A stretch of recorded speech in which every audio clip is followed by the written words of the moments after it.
All right.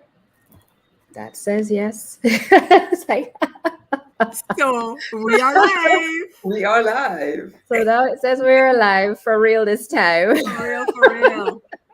I see it on YouTube, so we're good. All All right. right. Awesome sauce. Team makes the dream work. Mhm. Absolutely. All right. So that should populate. And we should be good. All right. Well. Oh, good. There we go. Hi. There we go. Fantastic. Hi. Folks seeing. Okay, great. Glad you guys are. We're glad too. Thank you so much. Thanks so much for the help. All right. So, welcome to our new podcast space here on YouTube. We are transferring from our Naked Mawnin IG community space now to our Naked Mawnin YouTube space. And we are absolutely delighted to have two fellow Caribbean sisters in this piece with us tonight. So I think what we will do is just kind of introduce our podcast space, and then have our guests introduce themselves and their podcast space. These are the Introvert Sisters. So I think this could not be more of a Caribbean space right now. I mean, if we could hold more people on the screen from Trinidad and maybe Guyana, then maybe we could say, for real, real. But I think we are a great representation, and folks will hear why in just a moment. So for those who don't know us, my name is Dr. Carrie-Ann Peart, and I am co-creator with Dr. K-Tap for the Naked Mawnin podcast space. And we decided to design this space to be representative of the dynamic talent, skills, strengths, beauty, richness of the Caribbean region, and to hold authentic space for the multitudes of identities that we have as Caribbean people. So that is what Naked Mawnin represents. And many people always ask us, why you call it Naked Mawnin? So it's naked because we're being authentic. We're being true to ourselves. It's sometimes it's raw information, just frank information being spewed out. And morning because every time it's a rebirth. You get to start all over again each day, each morning. So it's one of those names that kind of just has a dual meaning for us. So that is who we are. Dr. Kat, you want to welcome our guests and have them segue into their intros? Absolutely, absolutely. So we have the Introvert Sisters, as Dr. Carrie-Ann Peart had said before. We have Sharon Hurley Hall, we have Lisa Hurley, and I'm going to introduce both of them. Just give them away so so they know who is who. And then if there's anything else that you want to add, we can go ahead and do that. Okay? All right, good. All right. So Sharon, we'll go with you first. So Sharon Hurley Hall, she is an anti-racist activist, writer, and educator, firmly committed to doing her part to eliminate racism. She is the founder and curator-in-chief of Sharon's Anti-Racism newsletter. In this twice-weekly online publication, Sharon writes about existing while Black in majority white spaces and amplifies the voices of other anti-racism activists. She has written and ghostwritten articles for companies and nonprofits looking to show up authentically, there's that word again, with their DEIB and GEDI content. Sharon is also the head of Anti-Racism for Diverse Leaders Group and the author of I'm Tired of Racism, which she just launched a few days ago. So, Hi, everyone. Yes. so that is Sharon. So much to say about her. And her sister is Lisa. And Lisa Hurley, she is a writer, speaker, and activist whose work focuses on racism, texturism, and introversion. She is the host of Real Talk on Racism and co-host of the Introvert Sisters podcast. And we're going to learn more about all the spaces that they represent and all the spaces that they're so passionate about tonight and in the future. So don't think this is just the end. This is just our I collaboration. think a hint was just dropped. A little I drop, think a it little pop was. of I a think it was. Yay. Tiny little seed planted. Mhm. I love it. Exactly. So welcome, sisters. Welcome. So happy to have you as we launch on YouTube today. Yeah. Well, Yeah. thank you. Thank you so much for having us. Thank you both. And this just brings so much joy to my heart. I mean, we've collabed with people before and, of course, thoroughly enjoyed it. But to collab with two women from the Caribbean holds, yes, it holds Right. very special resonance, It right? does.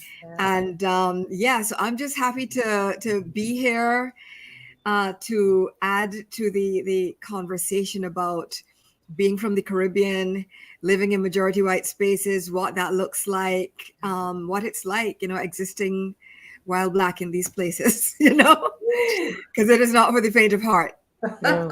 And existing while Black and from the Caribbean, because that is a whole nother That's layer a of whole other. intersectionality. Exactly. Yes, and Absolutely. so yes, I'd like to add my thanks for the warm welcome. Like Lisa, I am delighted to be on a podcast with other Caribbean women. I think that is probably the first time. Mhm. We have on our own podcast Right. interviewed people with Caribbean connections, and Right. a very good friend of ours on the episode that dropped today, in fact. But we've never been on a podcast hosted by Caribbean women before, so this is extra special. And as you said, we hope it won't be last time. Big things are going Come on. Yes, Right? Mark. Yes. Yes. Yes. And for It our is viewers, we're beautiful. talking about Caribbean politics. That's what we're getting Yeah. into Identity tonight. politics. Yes. Right, Mhm. exactly. Caribbean identity politics. And for I guess we should just say where we're living or hailing from right now so our viewers know as well. Okay, I'll go first. I am a Caribbean woman born in England. I grew up in Jamaica, Trinidad, and Barbados. I lived in England for 15 years. I returned there as an adult. And I am now currently back in Barbados, where I have been for more or less the last 15 years. I have also lived in France, and I've spent quite a lot of time in the US as well. That's the short version. You've been all Oh, over. yes. Right? All over. Yes. So similarly to Sharon, and actually what's interesting for us is that in our immediate nuclear family, each of us was born in a different place. Mm. So Sharon was born in the UK. Our dad was born in Barbados. Our mom is from Trinidad, and I was born in Jamaica. Grew up in Trinidad and mostly in Barbados. I have, like Sharon, I've also lived in France, and traveled quite a bit to Europe and the UK. And I'm currently in dirty Jersey. The dirty Jersey Oh, Lord. of A. So yeah, a little bit of everything, like seasoning, right? A little bit of everything. Yes. And Yes. the really interesting thing is, although we grew up in the same house, we have different accents. Because I have Trini with a little Brit overlay, and she has Bajan with 15 years in the US, right? Yes. So Yes. Yeah. Yes. It's interesting because when I go back home, especially it takes a couple of days to fully do your Reacclimate. re-entry. Yes. Yes. So in the first couple of days, people interpret me as being foreign, like I look like a tourist. By the time it's 2 weeks in, they're hailing me back again like a local, and I sound more Barbadian as well. Yeah. So Yeah. which is always good. Yeah. I Mhm. think that's just adding to the dynamic that we have in the Caribbean that is just absolutely unique. I don't know. I'm admitting ignorance to this. Any other cultural group that has such a depth of diversity? mm, I've yet to explore other cultural groups. Yes, so I'm admitting that I don't know, but I would say that they would rival the type of diversity that we have in the Caribbean. Mhm. because almost every Caribbean person you come across Hmm. has a relative somewhere, has a connection with a different island, has Correct. spent some time somewhere. I Correct. mean, it's very rare to find a Caribbean person for whom that is not the case. Case. Yeah. Even Yeah. the people that stay in their island of birth have Mhm. relatives whom they visit in other countries, Mhm. you know. So there's Mhm. always that global thing going on. Yes. Yeah. Yes. And then those of us who are, you know, in the US and similar, you know, we have to send back home the occasional barrel. That's a whole nother issue. We'll be getting to that. We'll be We'll- getting We'll get there. Well, I mean, it is part of the experience, right? Yes. I mean, are you even really an expatriated West Indian if you have not sent home a barrel? Wow. I think that's all part of like the checklist. That's all part of that experience. Or if you have not gone back to the country you're living in with shafet or some doubles in your suitcase. Oh, you said the shafet. Oh, God. Right? Listen, I love and shafet. flying fish, or Yes. whatever, Pepper right? sauce. Pepper sauce. Listen, Pepper sauce. I remember when I first went back to live in the UK in the 90s. I came back for a visit home and I took a tall bottle of Windmill pepper sauce back with me. It lasted me for years. It lasted me until I took off the cover one day and it went flying. That was time. Time to But call it it. was still good. Gosh. Time to You know, call it's it. not even more practical than before. Yes, Right. yes, yes. Right. Oh my goodness. Oh my God. Dr. Kat, would you like to say where you're? Yes. Sure. Yes. So I was born and raised in Jamaica, came to the US after high school, been in the US ever since. I live in Florida, in Naples, Florida, but I'm currently in Maryland just for a few days. Okay. Until the Yes. the flood in Florida, in Naples clears, is basically what she's saying, because it's still under the hurricane Oh, yes, Ian yes. flooding. Mhm. Yeah. A lot of rebuilding. It's going to be Rough. taking Mhm. place. Yeah. Both Naples and Fort Myers, even more so. Yes. Yeah. Yeah. Well, All glad right. that you are safe. Safe. You know? Mhm. I experienced Irma there a few years ago, which was quite interesting. And I left Barbados and went into a place with a hurricane, which, you know, the irony of that has always struck me Right. quite forcibly. Right. Right. Yeah. Because your positioning is so unique as an island that you Hardly ever. you see the hurricanes coming, but they kind of just swing by you. Most of the time. Right. I think we had the first one in 50 something years, a couple of years back. Mhm. And even then, you know, we're blessed Yeah. because although we sustain damage, it's not like the kind of damage that our sister islands tend to sustain, Right. Right. you know. And then I'll go. So for me, yes, also born and raised in Jamaica, and now currently live in the U.S., also in Florida, in South Florida area, on the eastern side of the state, close to Fort Lauderdale, for Okay. reference for folks. So that's where I've been, and I've been living here in the U.S. for 22 years. 22 years, almost 23 years. Yeah, came here for college. Mm. Because you know how this goes, which is what we're going to now transition into. You know how it goes. You know, you're born and raised in the Caribbean, and we have a very significant value placement on education. Mm-hmm. And Putting it mildly, yes. putting it mildly. Yeah. And I'm looking at doctor, right? And listen, I am so the underachiever in this whole group, right? Miss Bixis over there has 2 masters, Oh, you no. know, and it's Oh, like, no. but it is so. This is so normal Yeah. for us, Yeah. so normal, you Yeah. know, like, and I think that's what a lot of people Don't not get. our community. A lot of people have a misunderstanding of who we are.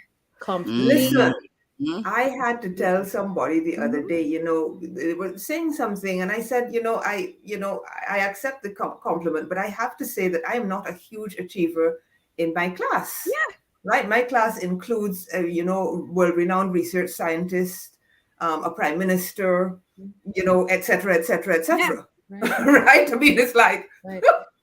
So I'm so glad we're touching on this because part of what it's always a challenge area, right? And Catherine and has been helping me to kind of navigate this too, because in America, we are all seen as Black American in the American context, right? Mhm, People mhm. see us and it's, oh, she's a Black woman, Mhm. right? And An then you African start, American woman. right, Mhm. Black American woman.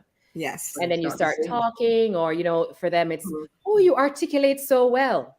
Oh, please. This is how I normally speak. Okay. And I'm speaking English. Mhm. And just Okay. here to say that that happens in England as well. And we're just adding that lens. Yes. Right? And Yes. we will see, and we will understand why it happens in that space as we Mhm. continue our dialogue. Mhm. That space as well. And it's the conversations are so interesting to me. And when I say, well, I appreciate how you are receiving or seeing me. However, that's not how I identify. Mhm. Yes. Clutch pearls. How dare you not identify the way I've labeled you? Mhm. I, I re- I don't remember. identify as a Black woman. I Yes. identify as a woman of color. I identify as a Caribbean woman. Mhm. Those things may have more value and meaning to me than just Black woman, Mhm. right? And so I want us to each of us to have I'm sure each of us have a different experience about just being labeled Black woman. And I'd love, Mhm. that's what we're going to get into, right? Mhm. Mhm. Because it's important for us to recognize, as you mentioned earlier, Lisa, how we as Caribbean people just all over the place. We excel and we move and we go to these places and continue to do well, right? In spite of all of the prejudice and stigmas that are attached. But then we also recognize that given the bombarding way of those cultures, primarily like the US context, since we've all navigated that one, Mhm. after a while, the Caribbean side of you, for many of us, becomes numbed or dulled or minimized, Oh, yes. right? And so I wanted us to kind of touch in on that, because I know we were making jokes the other day about how people will say, can you slow down? Can you did this and that? And then the twanging comes in. So I'd Very, love very annoying. yeah, Mhm. talk about that. That yes, there's a side of us that are, all of us are very talented, very skilled, high achievers in many ways, right? But when we get here, there's a layer that people don't talk about in navigating our identities in this Yeah. space. Yeah. So yeah. Yeah. Part of my experience is, when you grow up and I'm obviously preaching to the choir here, but other people are viewing, right? But when you grow up in a Black majority space, you don't even know what a gift that is Right. until you leave it. Yeah. Yes. And then you're like, wait, then you encounter these people like, y'all, you don't think I'm smart, like like you have never encountered this. I mean, back home, right? Right. You better bring home, like you're expected to get like a B plus. Is like, really, Yeah. you try a little harder, try a little Why harder. not an A? Why not an A? Why not? And don't Why bring not a an A minus. plus? I was just gonna say, don't bring an A. You know? Plus plus. Right? And so like it's so excellence is so expected. Yeah. Mhm. Right? Not just that it's expected from almost like a family pride kind of a thing, but you are seen as a little being of worth, Yes. of Yes. worth, of intelligence, of Mhm. talent, Mhm. of potential that can and will be fulfilled. Mhm. Right? And And then you come into these spaces and they're congratulating you as somebody who grew up in an English speaking country on speaking English. and it's like, well, isn't that this is the minimum? Yes. Right? And you know? I want to build on something Lisa said, because one of the reasons, there were several, one of the reasons that I returned to the Caribbean is because I wanted my daughter to grow up in that kind of atmosphere. Yeah. Right? Yes. She's now in England studying. She's 19, but and she spent some time in the States as well. But I think was better equipped in terms of her sense of self and in terms of being seen as someone who could be excellent. Mm-hmm. Right? And so that is very important. And I have a similar story. I remember when I first went back to England in the 90s, going to one of these job fair things, right? Now, by this time, I had my bachelor's, I had lived in France for a year, I had worked as a journalist, right? I'd done all of that before I went back to England, okay? And so I'm sitting there in this job fair thing where, they're, talking about this, that, and the other. And I'm saying nothing because, none of it is news to me, basically. None of it is news to me. And so they had some tests at the end, and I did the tests, and I aced the tests, right? Scored off the charts in the English especially. And then the guy came to me and he said, well, I really thought you weren't getting it because you weren't speaking. And that was my wake-up call that, as a Black woman, people would judge me as less than just by looking at me. I had not said a thing to give him an idea one way or the other. And he looked at me and decided that I had no smarts whatsoever, which, was just quite ridiculous. Mm-hmm. You know what I mean? Has either of you ever experienced anything like that, or like what? Yeah, sure. Well, I'm sure you have. I'm handing you the mic. I'll let Catherine go.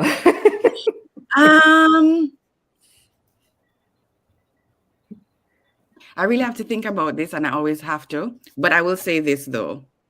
Just piggybacking on what Lisa said about growing up in this Caribbean community and seeing it as a gift. I never really thought about it that way in terms of self-worth. That's what it really boils down to, right? Mm-hmm. Feeling valued and knowing that you can strive for excellence no matter what class you were raised in, because of that mindset that was ingrained in you from birth, right? Birth. In the Caribbean. Mm-hmm. And I think as we were talking, I was just thinking, maybe that's why as a Caribbean community, wherever we go, we are just vibrant. We are confident for the most part, right? Mm-hmm. And compared to other cultures, then I would just say, for example, United States. You can say don't start nothing. I know that's a whole other thing, right? That's a whole other thing. That's a whole other thing. That's a whole other thing. That's a whole but other I thing. think that just as our culture, as we grew up in that culture, that really helped us to see ourselves differently. Yes. But then isn't it more of a shock when you go into these spaces and then you realize that you are not seen? Yes. Either not seen at all or not seen the way that you see yourself. You see yourself. And can I point out the fact that Catherine cannot recall a time where, what you were talking about, Sharon, the illustration of what you gave and what you were saying, Lisa, has happened to her is interesting. Yes. And it's very telling. It is. Because I can tell you many a time where I have not been seen and how I have been seen when seen, right? Mm-hmm, mm-hmm. Because you sound like you're doing a rap song. I'm Black. I should know how to rap, right? I'm Black, right? I should know how to do this. You should. I'm like, this is like spoken word now. Everybody should know. Snaps, all the snaps. It's a curious thing because at least for me, are you aware of what to look for? Because if you haven't been trained or coached or prepped to say this is how this is going to go now, then you're not out here looking for it when it actually happens to you. Because I know for me, when my family moved here, because I have a younger brother, Black man in America, the BMWs, right? Black men walking, Black men working, Bob Marley wagons. That's how we call them here.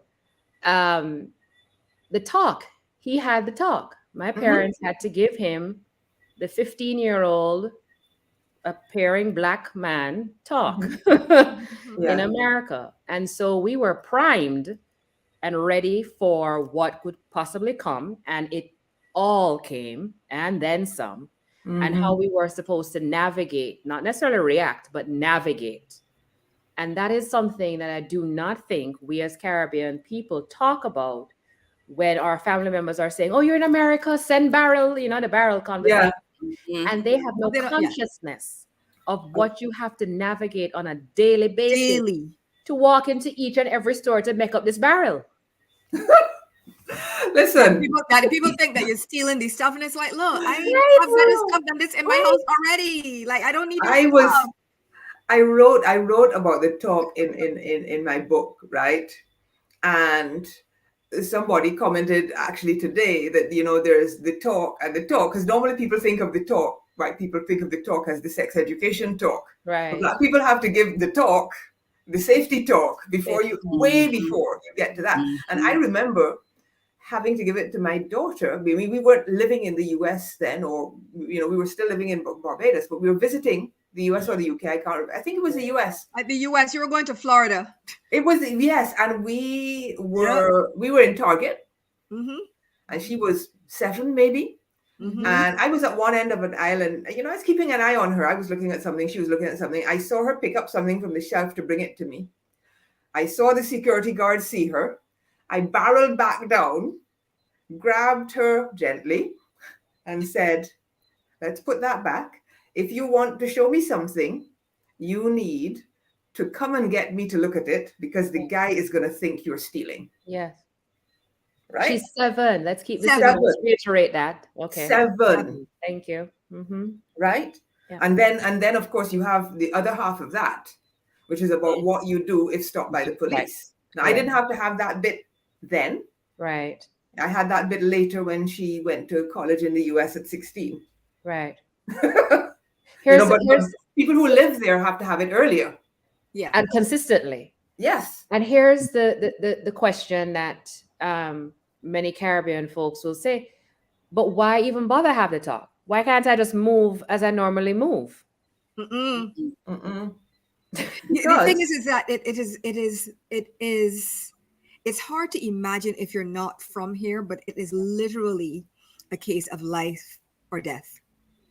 Yes. Very, very easily. And we've seen it play out. We don't need to mention all of the people and all of the people who have become hashtags, but it literally is a case of life or death. I remember once, actually a company that I was, a big company, and I worked for one of their subsidiaries. The subsidiary was closing down. And so long story short, everybody was like helping themselves because the company was closing down.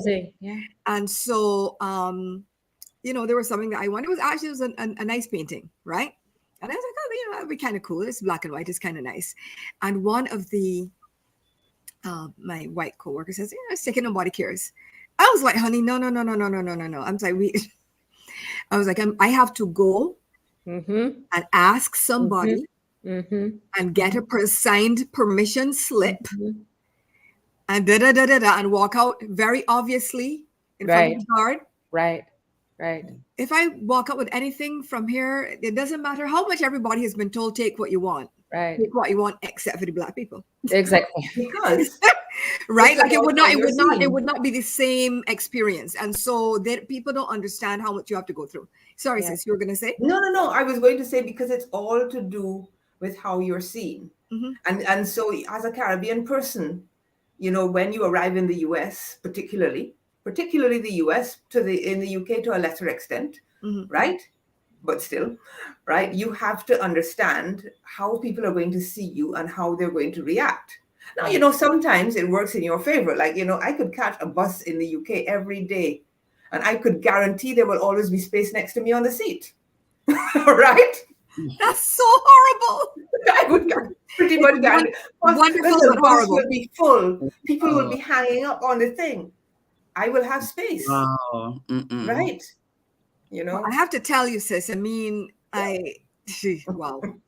Yeah. That's one I have not experienced. Yeah, that happened to me so many times. I mean, I lived in London, right? Busy city, no space on anything. The bus, the train, I could almost always have space next to me. Wow. It's amazing. There are no words. I think you just shut this down, sis. I mean, that like, what? Because they always say, but Britain's not racist. It's probably less in your face, but it is nonetheless there. There. It's there. Right? It's like when you walk up to the bus stop. This happened to me one winter. I was wearing a coat. I have short hair. I was wearing a big coat, and I saw the woman in front of me shuffle forward and clutch her bag. It's like, I don't want your mangy bag. I want to catch a bus. Not mangy. And Oh, let's be clear, the bag was mangy. mangy. To be clear. Oh my You know, it's like, god. and I it takes something out of you, Yes, it It does. takes something out of you. As much as you don't believe in that view of yourself, Correct. the little paper cuts of the microaggressions, Yes. of the disrespect, Yes. they cut into you. You feel like you're the walking wounded constantly. Constantly. You know? Constantly. It is such an absolutely draining and exhausting existence in Mhm. these It spaces. And in 2020, I was ready, like, you know how we say, ready like Freddy, Mhm. to pack up all of my stuff. And I was moving back home to Jamaica. That was just it, right? I was like, oh, pandemic? Let me go me yard, right? I'm like, I'm done with this. Let me go me yard.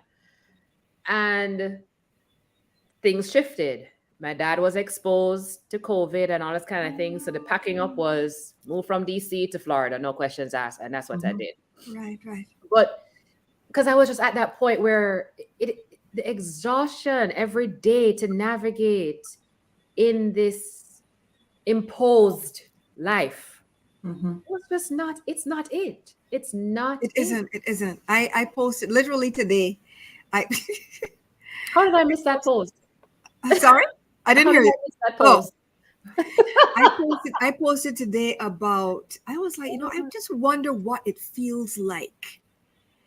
I think it said something like, I'm all for Black excellence, but I really wonder what it feels like to just meander through the world in glorious mediocrity, telling people with more qualifications than you want to do, right? Showing up, unable to do your job, but earning more than everybody else. Yep. We Because will never and know. I can't say much. Yeah. That's as much as I can say because Yeah. I'm still on the plantation. But that's as much as I can say. Because listen, for me, I so understand, Carrie Ann, where you're coming from in terms of I'm done. I'm going back home. I was there. The number of times I have called Sharon. Do you have a room? Get the guest room ready.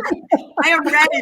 Just let me sleep. Let me sleep on the couch for like a month, and I'll Yeah. find my own place. But Yeah. I need to come back home because it is exhausting, and it is exhausting because obviously, if you're back home, Barbados, Jamaica, Trinidad, wherever, right, and you're just living life, and you have your job, you have regular life stresses, Right. Mhm. Right. but it's still not the same Not the same. over here, because No. over here you're constantly othered. I remember once was out walking my dog, came back home and saw some unknown white man outside of the door. It's a 2-family home, so I figured, okay, well, he probably came to see somebody else. And he stood up there, watched me with my house keys and my dog coming to the front door and asked me if I'm sure I'm going. Don't even finish the sentence. Please don't finish. Don't finish the statement. Woo! Only because I was raised by Kathleen Hurley that I did not blister that man in cuss. Wow. Blister him because and I was like, The again, audacity. the audacity, the caucasity, as I like to say, the Caucasity. caucasity of it all, right? Because I was like, well, how you?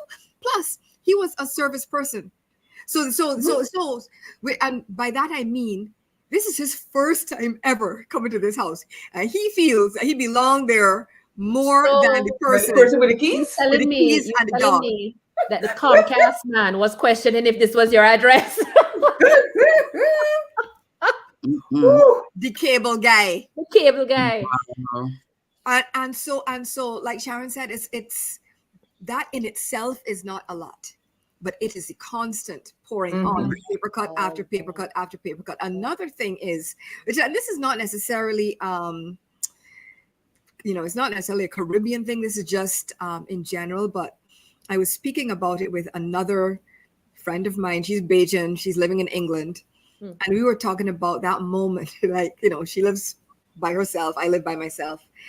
That moment where something goes wrong Hmm. and you realize there is no next of kin. Ah, There's nobody to call. Yep. You're right. And why I say it's this is just a harder life is because, like, back home, somebody's gonna help you. Somebody gonna help you. Somebody is going to help you. I mean, it probably will be family. If you don't have family, you will have friends. Mm-hmm. And also, it is warm. You're not going to freeze to death. Correct. Yes. But First and foremost. right. But over here, there's also there's this harshness. Yes. There's this harshness that is cultural, and then that plays out on an individual level. And Correct. so, in a lot of cases, people literally don't care. Mm-hmm. They don't care. They will step over you in the street, Mm-hmm. especially if you are a Black person, Yeah. Mhm. especially if you're perceived, if they No, perceive because you. they will probably think that you're faking it to scam them out of something. Yeah. They will, honestly, that's Mm-hmm. what they will think.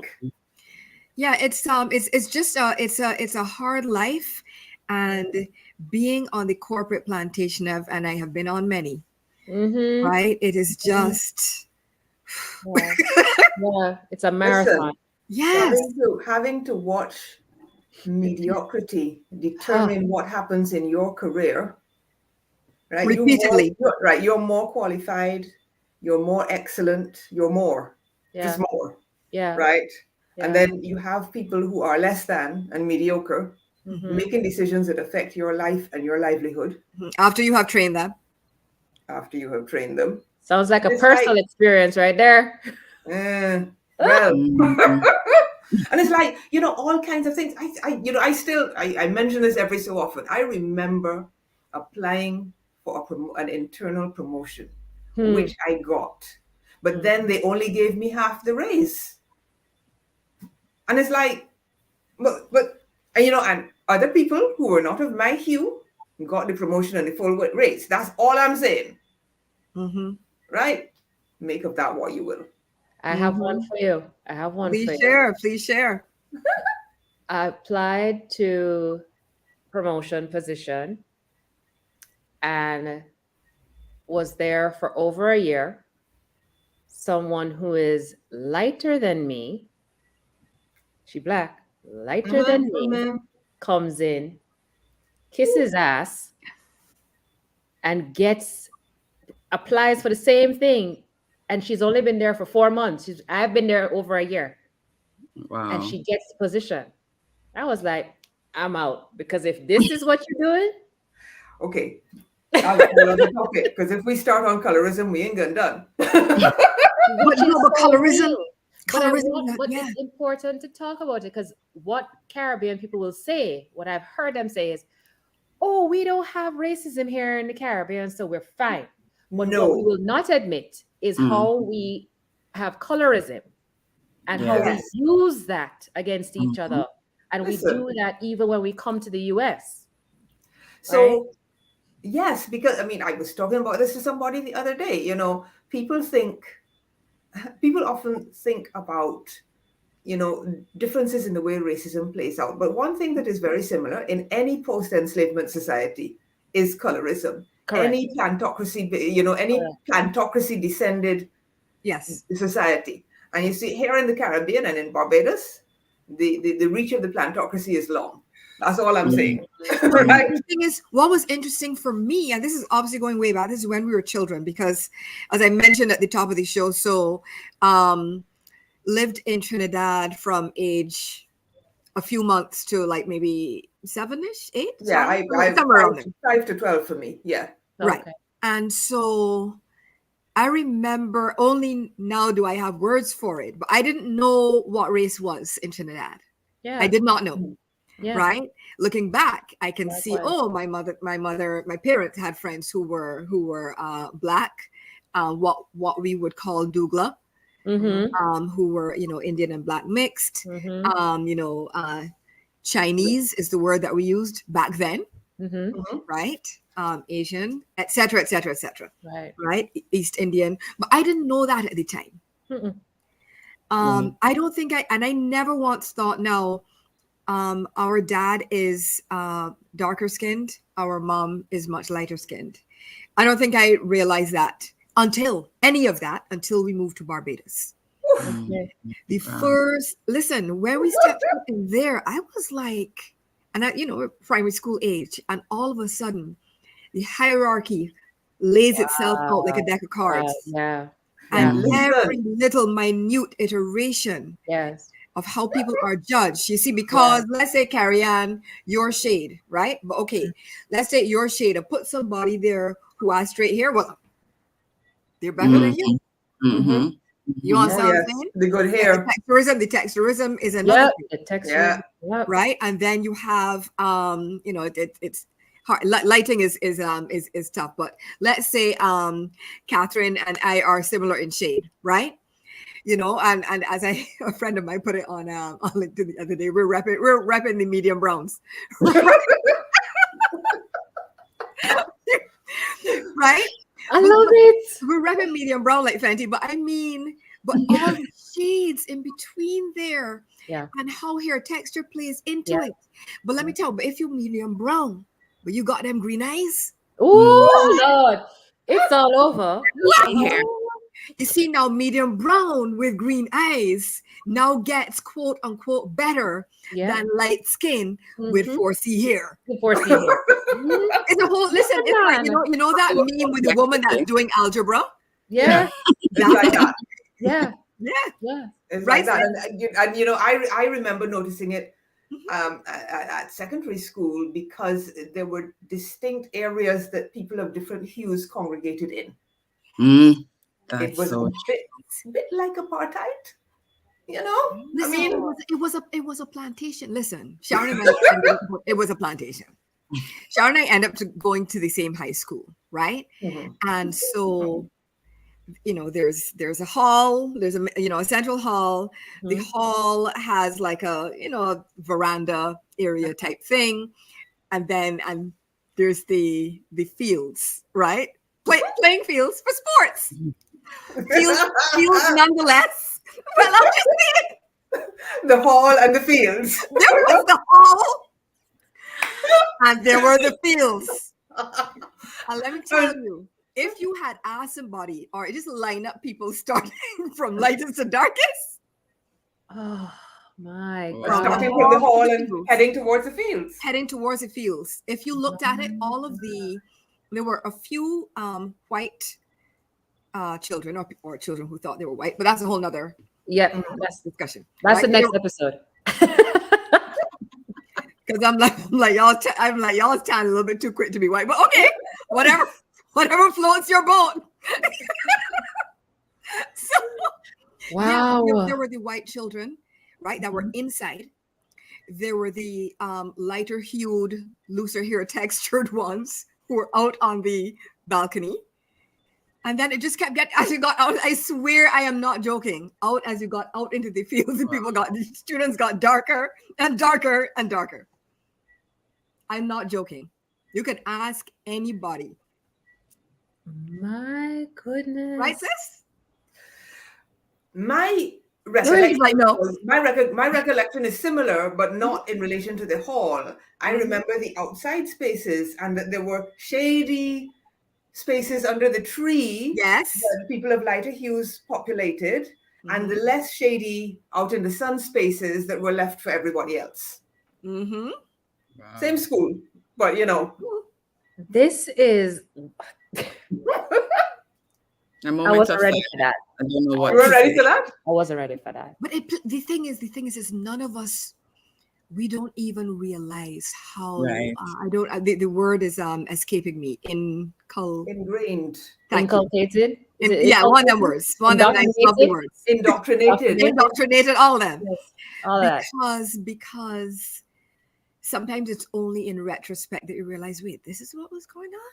Mhm. And then you have to unlearn it Yeah. Yes, you do. Right. because it teaches you things about yourself, for all that we have said about this, your self-image as a Black person and the Black majority space and all those positive things, there's this other side, which is depending on your hue, you may feel less than or more than, Right. or be made to feel that way. And Right. that takes unlearning too, Right. right?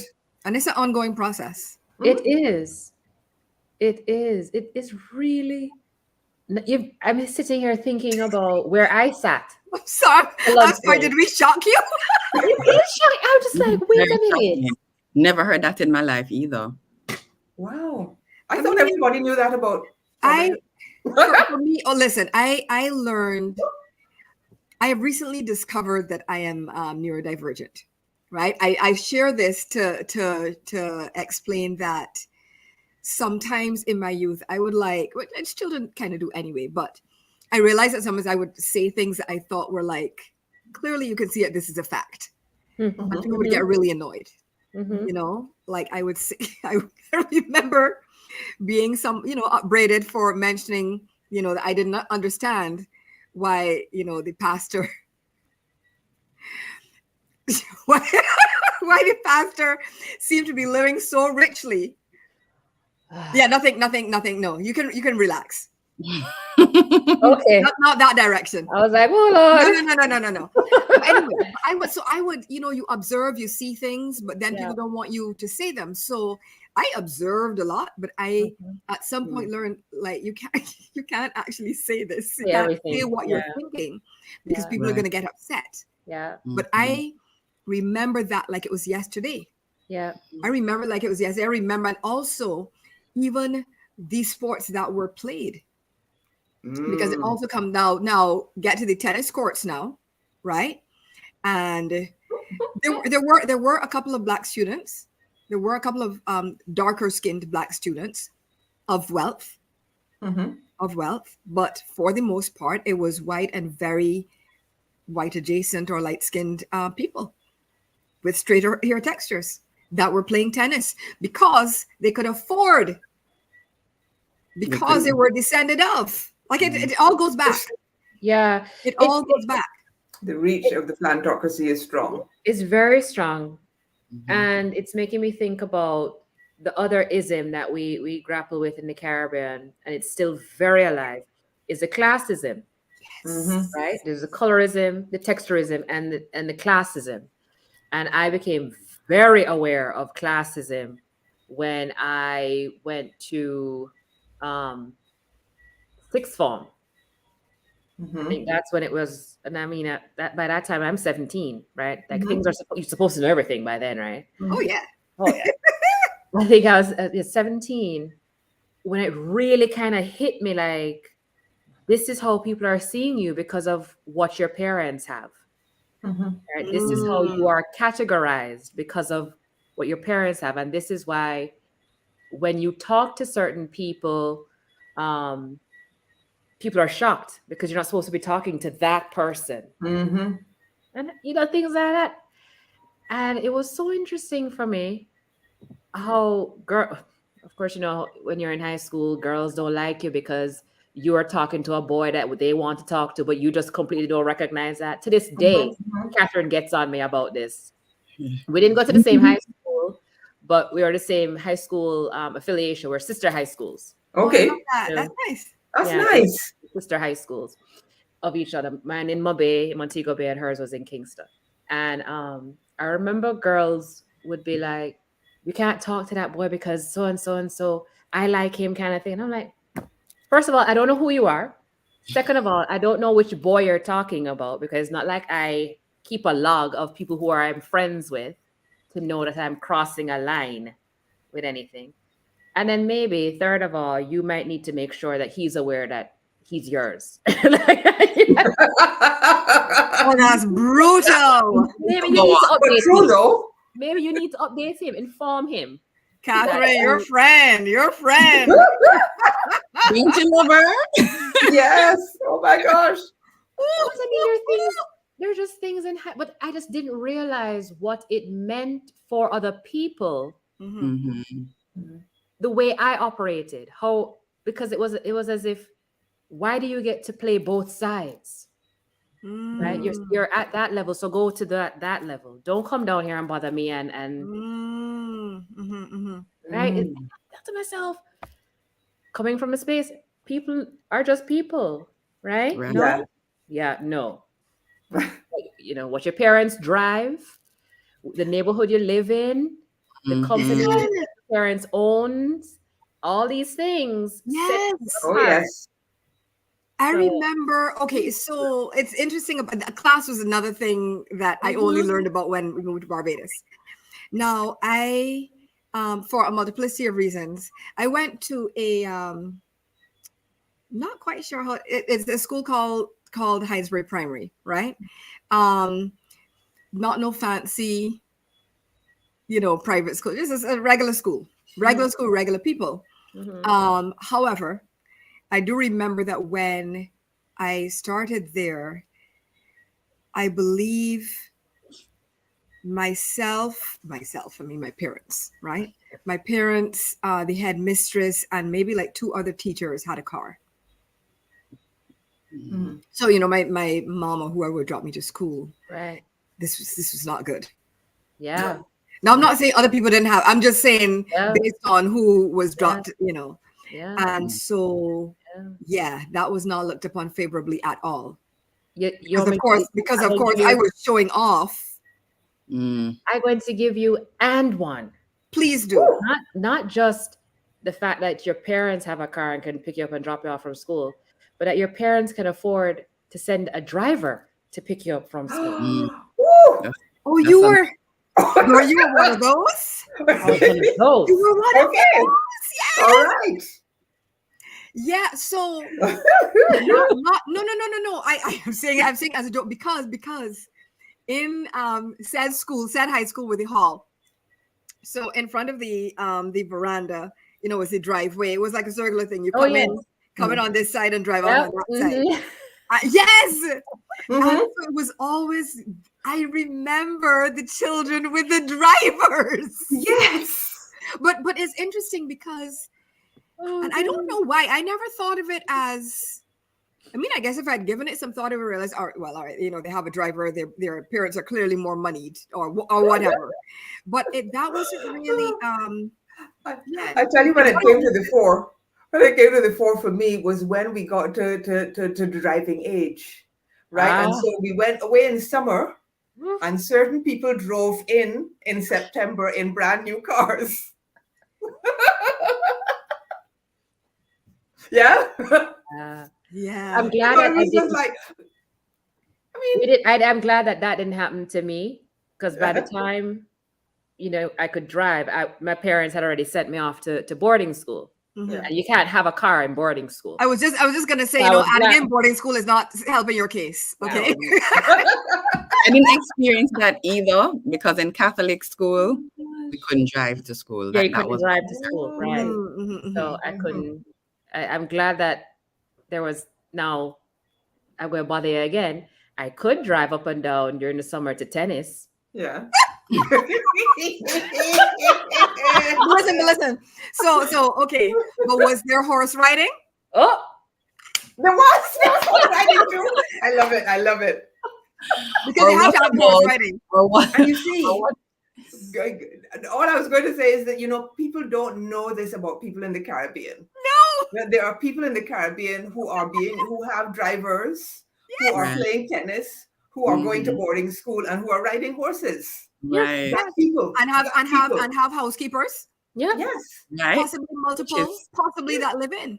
And a gardener. Let's not forget the I ain't gardener. gonna call no names, but yes. Kat, you were going to say something? We I was see you. going We to see say- you.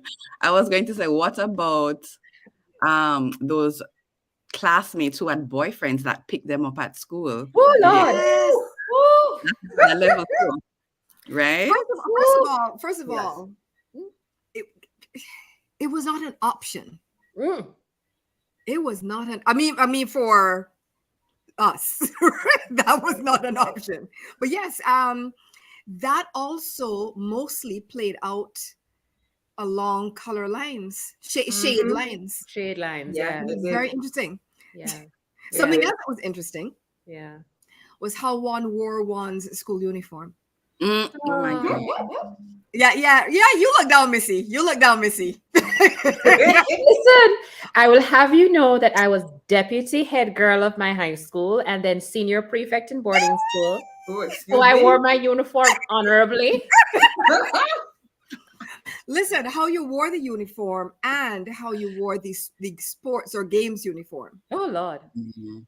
Yes. And the shoes that you wore, And the Shoes shoes that you wore. right. Very school bag, telling. all of that. Very telling. Yes. Yeah. I mean, it was just so many levels Layer. to it, but at the same time, in like a certain base level of privilege. Yeah. I mean, Mhm. we're talking and we're joking around and so on and so forth, but for the most part, Really? everybody lived well. Yes. For the most part, Yes. you know. Yes. And I think that over here there's this impression that we are quote unquote from the third world Mm-hmm. and have nothing and are from nothing and are of nothing. And We might have a tree. We might own a tree. And living it. And but live in listen, it. when I realized, I mean, I had always kind of had this suspicion, but when I realized the whole thing was a scam is when I went to, I started off in hotel marketing. Mhm. And, sometimes the marketing team, of course, you have to have a foreign white marketing team, but whatever. So the marketing team would fly in sometimes. And then sometimes we would fly over there, whether to, actually one was in Florida, one was in somewhere in London. And one time, a couple of them invited us over to their houses, right? And I was like, Commercial. Don't say anything else. no, only because it wasn't anything bad. It's only bearing in mind the dynamic Mhm. that always existed of, people are helping the natives. They're helping the natives, they're helping the locals, and they're therefore better and doing better and living better and are richer and have more. And then, no. It is not always the case. And you see the reality, and it's like, no wonder y'all love coming over here. Yeah. You see, when that gets into the whole expat thing, Yes. Which is Yes. another. that is another topic. And It's that's like, another okay, y'all, you can go and be an expat or whatever. Mm-hmm. Become, but Yeah. come and see how y'all were really living. That's a very, I'm glad you raised that because that's another thing that comes up with how Caribbean people perceive living in the US or in the UK and all. They think it's better than. Correct. Oh And that's my- why they press barrels Yeah. It is and so, think and I that said to we have myself, the money that we've earned Yes. enough right, They- right, automatically send them these things. right. Yeah, they right. think that the and I confess in my youth, I think I probably had this idea, the streets of New York are paved with gold, and you think it's a Yeah. literal thing. And you come across and it's like, oh, this place got more potholes than Barbados. People think that you're living large, Yeah. and often you are not. Yeah. Yeah. And and you have that emotional weight that you're carrying from being Black in a white majority space, Right. constantly weighing you down. Yeah. Taking a lot. toll. Yeah. Yeah. It is a weight. And this is why I want to go back to what I was saying earlier about how many Caribbean people come to the spaces and then recognize how they have to minimize themselves. And the assimilation and adoption and adaptation processes become that minimizing, and the twanging starts to happen, the change in dress starts to happen, the food change in eating, the food starts to happen. There are different things that are happening that shrink or almost eliminate your Caribbean identity, and they don't recognize that is at that point you're becoming totally untrue to yourself. Right. You know, Well, it's a survival mechanism, and It I don't is. know. It is, and I don't know if Sometimes one can do these things consciously, Mm-hmm. can and does, but I think there are times where it just happens. Yes, because I think, you go into a spaces yourself, and then somebody says something about your accent or your dress or your this or your that. And so you cut away a little piece and you cut away a little piece and you cut away a little piece until there's nearly It's nothing left fear. of you. Yeah. Right. Right. Yeah. Yeah. Exactly. Yeah. And sometimes it's only partially conscious, in the sense that you're trying to avoid having to have that harmful interaction again. Right. Yeah. And so without even realizing it, you have just stopped doing that thing that was an essential part of you. And it's very hard to get it back once you stop it. And Very that hard. is the part. That is the part that we don't realize and acknowledge.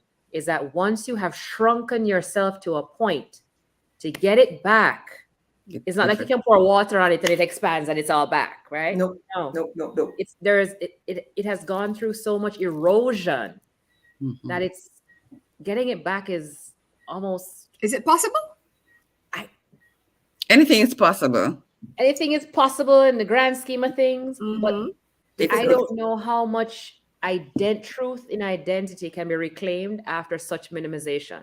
And we also have to be clear and to be fair that every space that we live in and every interaction that we have has an effect on us. Correct. So Correct. we are not going to be the same people that Correct. left 15-20 years ago to go to this white majority space. Right. There will be things that we have taken out of there that are also positive.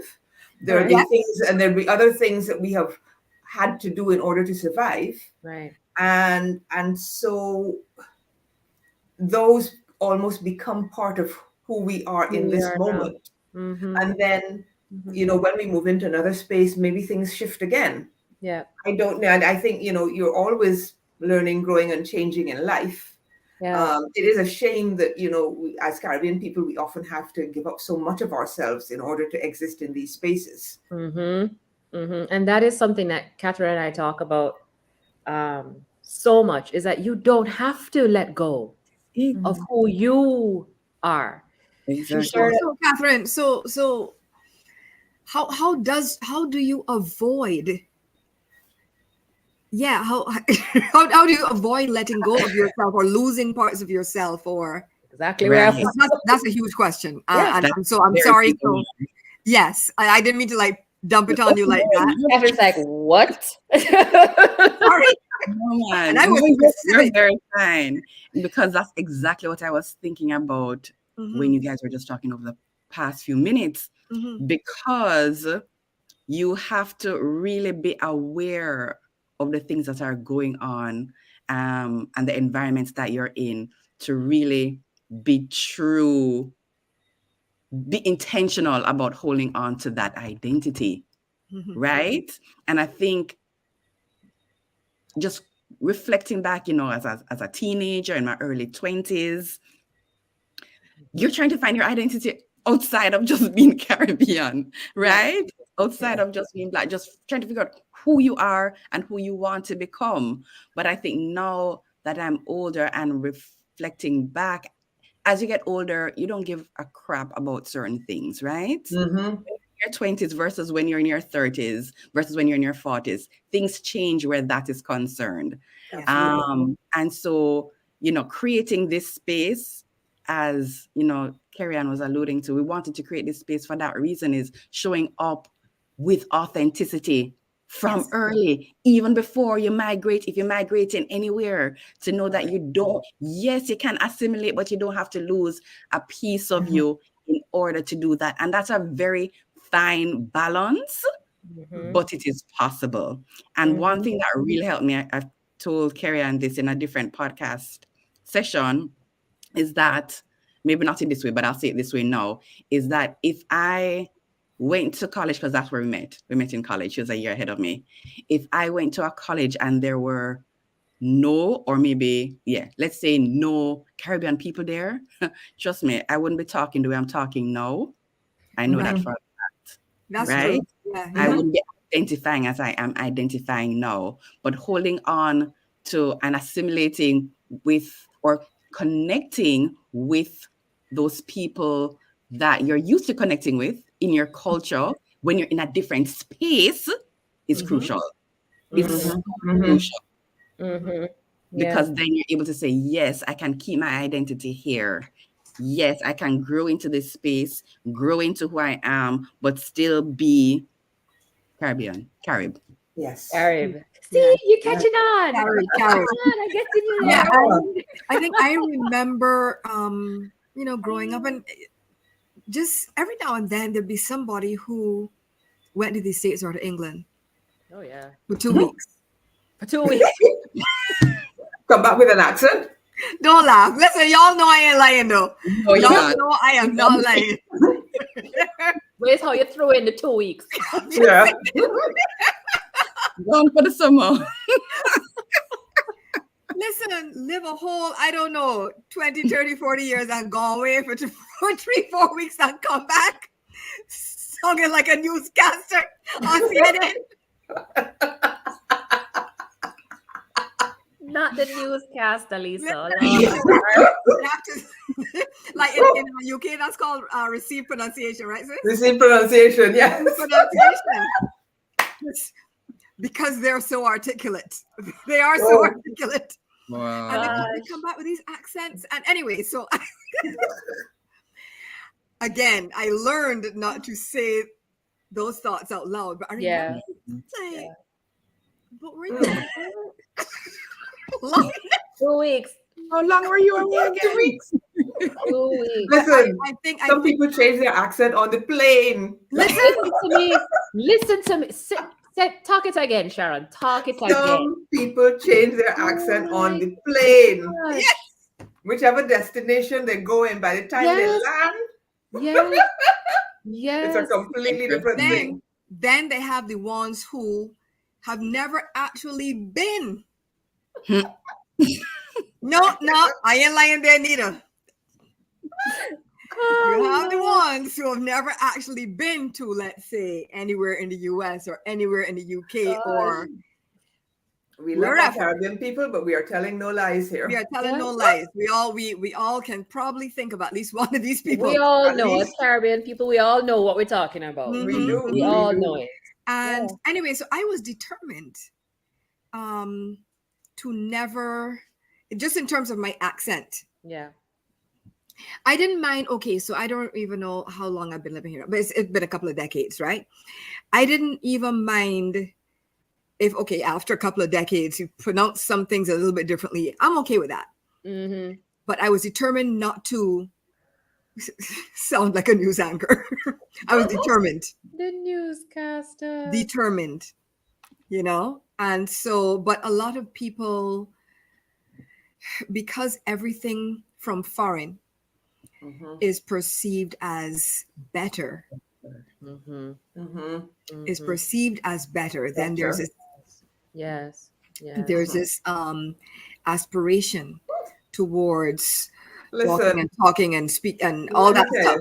Sorry to interrupt you, Lisa, but that just reminded me of the number of times we have qualified Caribbean people that cannot get a pick in the projects that they're running in the Caribbean, and they want to bring some white expert from the US or the UK to run the project. And where we started, we are greed to the max, right? So what's that all about? Catherine's like, well, that was funny. Whole nother, listen, that's a whole nother experience. And I have that too. Ladies, we have been on here for an hour and some already. It doesn't even feel like it. It doesn't feel like it at all. I want to respect your time, of course, so that we can keep having you back. I don't want you to be like, Lord, I'm keep us on here for so long. Like they're ready, got their 2 hours, right? Okay, I go back. We let's time up on that. But in closing, let's wrap this up for tonight's segment. Because there's so much about being Caribbean. There's so much around identity, and there's so much as politically driven and undergirded, right? It's a topic that I think we've all agreed we are going to further unpack Of course. as we continue our series over the next few months, because Catherine and I have decided that we're going to chunk things up for the podcast moving forward, and probably every month have a session on something that we have been addressing before. We've had so many segments that our speakers have raised points, and those who view the information have raised points that we want to touch on as well. So definitely thank you so much for the fire, the energy around this conversation, for the willingness to support, because I want to state this clearly, that part of our struggles as Caribbean people is that we love each other when it's carnival time. We will go and support each other and get Okay, I didn't see naked that with one each coming. other, We love each other. right? For carnival. That is the time we spend money on each other and love upon each other. Mhm, But mhm. between the carnival seasons is like, you Bajan, okay, you stay over there. You Trini, you stay over there. You Jamaican, you stay over there. You Guyanese, over there. We're not And being I think it's important Mhm. to engage, collaborate, partner, and commit to each other regardless of the season. amen. No argument from me. 100%. 100%. So thank You you can do so a little much. CARICOM thing here. A little carrot Yeah. cup, right? Hello, We can- Carrot. Yes. Yes. Thank One you way so or much the for other, we can having get us. it to work. Thank you so much for having us on the podcast, Carrie-Anne and Yes. Catherine. This has been an absolute delight. I'm looking forward to the next time already. Yes, thank you. Yes, I mean, I echo that. I mean, my heart is full. My energy is up. My brain is ticking over. You know, it's very engaging and stimulating discussion. Thank you. Points were made. Shots were Right. fired. Shots were Shots were fired. fired. Shots were fired from every square on here. Shots were fired. But yeah, absolutely. Thank you both so much, and Of looking course, forward of to course. doing it again soon. Yes. And before we close out, when is the next, I think you said the next episode of Introvert Sisters drop today? It dropped today. It dropped today, and actually, it is Domestic Violence Awareness Month, Oh, yes. and the episode is about. It's called Relationship Red Flags, and yeah, Mhm. yeah. Three Caribbean women letting it all hang out. We need to plug that then. Yeah. It's good. It's good. And actually we should we'll talk about the rest of it offline, but our guest is somebody that you might enjoy speaking to as well. Yes. Fantastic. But we'll chat. Of Mhm. course. of One more course. thing before we go. Can we just tell the viewers where they can find you on social media really quickly? You go Oh. first. Sis. Yes, you can find me on LinkedIn. I'm Sharon HH on LinkedIn, Twitter S Hurley Hall, Instagram S Hurley Hall, but most active on LinkedIn. My newsletter, antiracismnewsletter.com, and a bunch of other places. Mhm. Can you tell she's the one with the good memory? Oh, my Lord. Okay. Anyway, so LinkedIn, I think you can look for me by name, by Lisa Hurley, but I think the actual thing is I am Lisa Hurley, but you can find me on LinkedIn at Lisa Hurley. Instagram is at Happy Phoenix. TikTok is, I think TikTok is Lisa Hurley or the Lisa Hurley. Yeah, but Right? TikTok. I do. What's that you take? I talk TikTok. a talk. Anyway, but find me on TikTok, and but the easiest place to find me is Linktree, and then Yeah. Yeah. did I say Awesome. Linktree? I mean LinkedIn. LinkedIn. Yeah. Mhm. Awesome. Thank you. All right. Great. Well, ladies, it has been an absolute delight. And we will be connecting again soon so we can coordinate dates. I think we have a date held for next month. Mhm. And then we'll be planning for the rest. Okay. Sounds Absolutely. great. Thank you. you. Have a Thank good you. night. You too. Bye.